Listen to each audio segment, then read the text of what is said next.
Et et puis qui est quand même pas des moindres pour moi, c'est que après notre rapprochement, je vous avais dit que j'avais soupé donc, et puis que justement c'était super efficace par rapport à l'énergie que ça donnait, donc pas l'énergie forte, mais l'énergie qui dure comme ça, et ben même s'il n'y a pas besoin de 3 heures, mais enfin c'est pas la question, et ben j'ai pas eu besoin de manger après.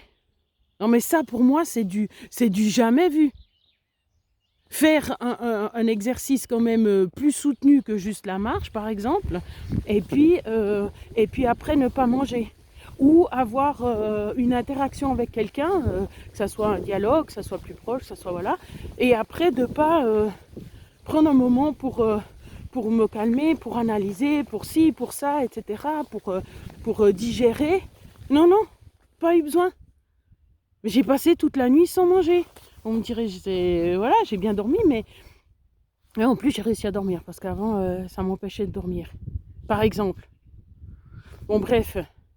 Donc du coup j'ai réussi tout ça et puis enfin j'ai réussi. Ça m'a permis de faire ça. Donc ma façon de manger m'a permis de faire ça. Et puis après le lendemain, ben là j'ai toujours pas mangé, j'ai pas faim.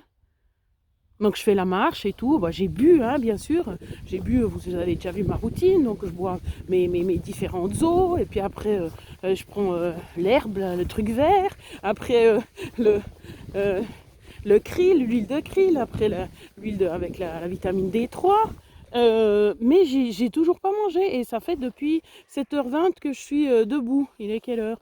Je sais pas, 8h30, 8h50, ouais 8h50 en tout cas. J'étais à la poste même à 9h. Après, je vais faire le truc avec les probiotiques, hein, comme je vous avais expliqué, parce que je dois faire ça pendant un mois, je crois. Ouais, c'était ça. Et ben, j'ai toujours pas mangé, et puis j'ai pas faim. Ça veut dire que tout ce que j'ai dans le sang me permet de tenir sans manger. Ça veut pas dire que je ne dois pas manger, ça veut pas dire que je dois sauter des repas, ça veut dire que grâce à ce que je mange, je tiens chaque fois entre les repas. Et puis ça, comme j'ai dit avant, ça se passait pas. Parce que j'avais tout d'un coup un petit stress, ben, comme je dis, c'est comme la cigarette, un petit stress, ben, tu manges un truc. Ben, n'importe quoi peut stresser. Tout ce qui. Enfin, par exemple, ceux qui ont eu déjà des pontages coronariens ou j'en sais rien, des problèmes avec le cœur, quand on leur dit de rester dans le lit, puis de pas téléphoner, de pas ci, de pas ça, ils doivent pas subir de stress. Ben, c'est pas pour rien qu'ils sont calfeutrés à rien faire, parce que tout peut être un stress en fait. Donc voilà, et puis il y a plein de gens qui subissent tellement de stress qu'au bout d'un moment ils savent plus ce que c'est. Ils savent plus que en fait ça les stresse.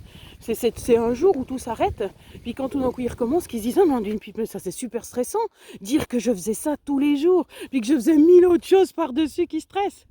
C'est fou. Bref, c'est pour vous dire vraiment les bienfaits concrets. Pas juste de vous dire, voilà, je perds du poids, et puis regardez, j'ai perdu 1 kilo, puis regardez, on voit même mes abdos. Non, je rigole. C'est une sorte de jugement. Hein. Mais voilà, du coup, ça, c'est des effets concrets qui sont sains et puis qui sont vraiment bien pour la santé. Enfin, voilà. Bref, petit argument de plus, hein, si jamais.